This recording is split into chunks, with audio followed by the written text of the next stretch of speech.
கர்த்தர் நல்லவர், தேவன் மாறாதவர். அது ஒரு அன்பான குடும்பம்.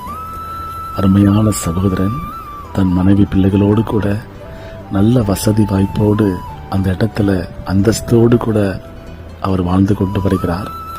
அவர் வச்சிருக்கிற அந்த கடையில் புதிதாய் ஒரு இளைஞன் வந்து வேலைக்கு வந்து சேர்றாரு.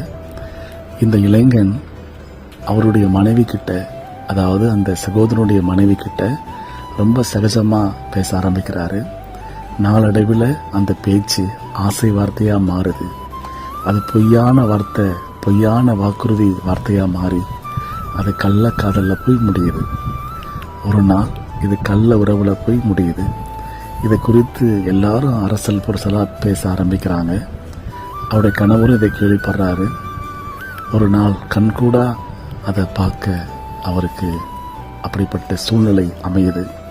இதை குறித்து அவர் தன் மனைவி கிட்ட தட்டி கேட்கும் பொழுது அவங்க சொன்ன பதில், நீங்கள் எல்லாரையும் விட நான் இவர்கிட்ட தான் ரொம்ப அன்பாக இருக்கிறேன், இவர் தான் எனக்கு ரொம்ப பிடிச்சிருக்குது, நான் இவர் கூட தான் வாழ்வேன், இவர் கூட தான் நான் போக போகிறேன்னு சொல்லி அந்த புதிதாக வேலைக்கு சேர்ந்த அந்த இளைஞரோடு கூட அவங்க அந்த வீட்டை விட்டு வெளியிறங்கி போகிறாங்க.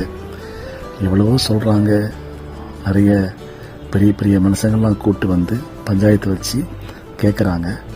ஆனால் அந்த சகோதரி உறுதியாக மறுக்கிறாங்க. என் குடும்பத்தை விட அந்த இளைஞர் தான் எனக்கு பிடிச்சவருன்னு சொல்லி அவரோடு கூட இறங்கி போயிடுறாங்க. நாட்கள் செல்லுது.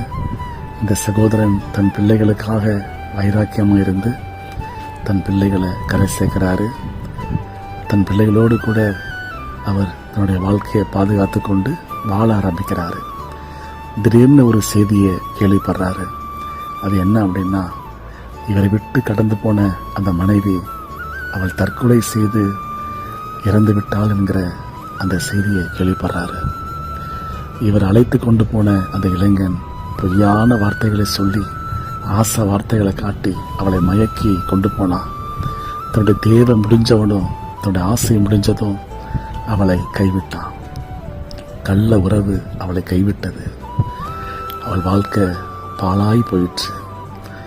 அவள் மண் குதிரையை நம்பி ஆற்றுல இறங்கினா. அந்த ஆற்றில் அவளுடைய வாழ்க்கை, குடும்பம் எல்லாம் பாழா போச்சு.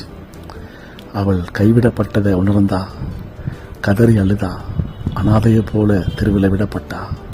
செல்வ செழிப்போடு வாழ்ந்த ஒரு பெண் ஒன்றுமே இல்லாமல் கைவிடப்படப்பட்டா. எல்லாவற்றையும் இழந்து போனா. முடிவு தன்னைத்தானே தற்கொலை செய்து அவள் இறந்து போனாள். அவள் வாழ்க்கை முடிந்து போனது. அந்த மகளுடைய வாழ்க்கை ஒரு எச்சரிக்கை. குடும்பத்துக்குள்ளே உங்கள் அறியாதவங்க யாரும் மிகவும் நெருங்கி பழக ஒருபோதும் அனுமதிக்காதீங்க. கள்ள உறவு குடும்பத்தை கெடுத்துரும், களைச்சிரும், வீட்டையே அது பாழாக்கிடும். வேதத்தில் சொல்லப்பட்டிருக்கு, ஒழுக்கமுள்ள ஸ்திரீ மானத்தை காப்பாள், புத்தியுள்ள ஸ்திரீ தன் வீட்டை கட்டுவாள். அவள் தன்னைத்தானே இழந்து குடும்பத்தை இழந்தா. இதை கேட்குற நீங்கள் ரொம்ப ஜாக்கிரதையாக இருங்க. யார்கிட்ட பேசினாலும் எச்சரிக்கையாக இருங்க.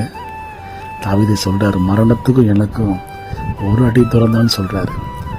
ரொம்ப எச்சரிக்கையாக இருங்க.